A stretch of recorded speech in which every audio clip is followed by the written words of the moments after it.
Congratulations on a nice game, Kayla. You too, Molly. Can you tell us how it felt? What was going well for you, Kayla? I can't really explain it. I was just feeling it tonight, so put it to work. Kayla, you've got sort of an increased role this season and a little bit of a different role, playing more as a big and a power forward, but obviously also able to step back and hit a bunch of threes. What's the adjustment been like from last season, I guess really the last two seasons, to this year, and maybe more of a leadership role? I think this season we're more about perfecting everything that we've been taught since we got here, and not like being a captain now. It's kind of my place, and Deja's place, Kate's place to let everyone know what we're supposed to be doing and execute our offense and just work together as a team. And I think that we really did that tonight. Molly, can you speak a little bit about the differences between the first half and the second half? Things were a little bit slower in the first half and obviously more intense in the second half.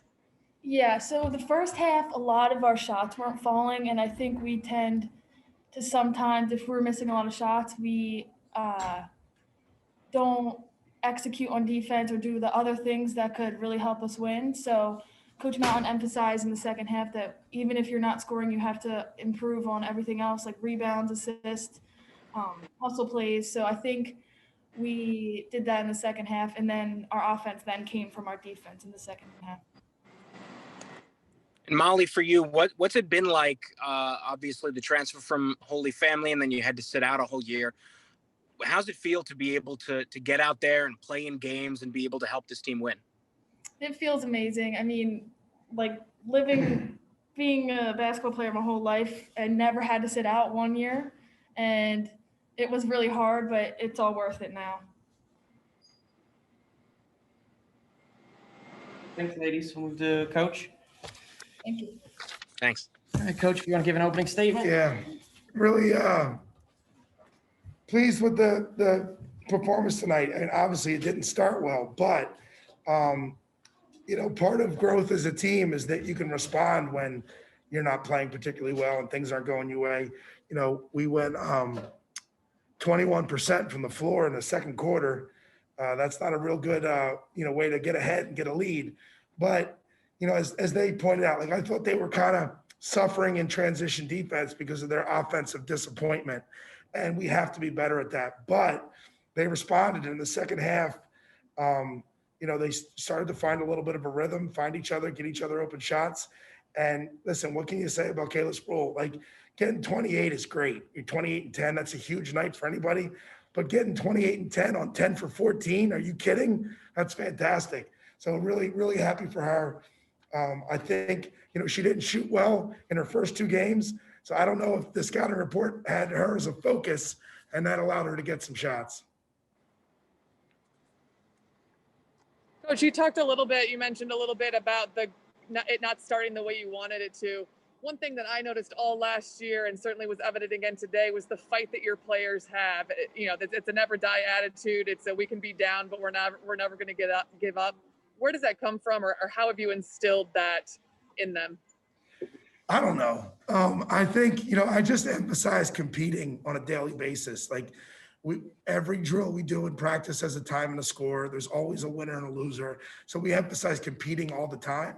And, in practice, when you lose 3 drills in a row and you run a sprint every time you lose the drill, you don't want to make it 4. So you don't give up because the 4th sprint is coming. So maybe that helps it, but it's just a testament to them. They want to win, they want to compete, they want to be better. They were disappointed in their performance, and they made it happen. But again, 9 kids, in the book tonight. Yeah, Jordan and Claire flirted with double figures with 9 each. Molly and Kayla got into double figures. I just like the balance that we're getting from our team. Even with someone having 28, it was still pretty balanced. Mountain, there's a pretty interesting stat where you are now, in your tenure, 9-0 when the team scores 70 points or more. What do you attribute that to? I mean, is it about the offense, or is it really sort of about the defense? That's a great question. So I attribute it to the program philosophy is we want to play in the 70s and 80s. And, We don't get there very often, but when we do, apparently we're pretty good.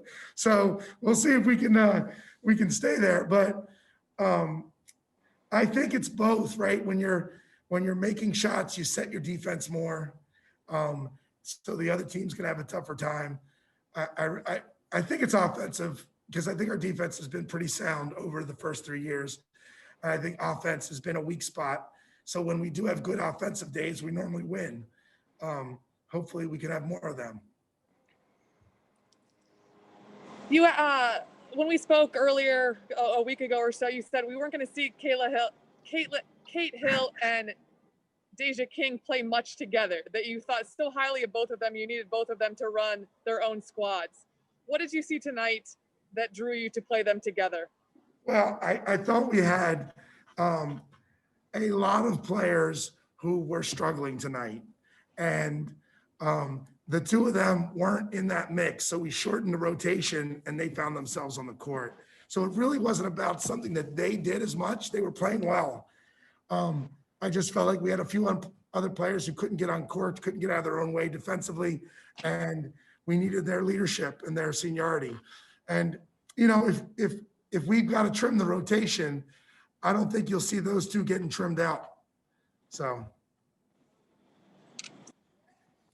I also would note the 50 points off the bench. I don't know that I've seen that very often, so that's pretty cool.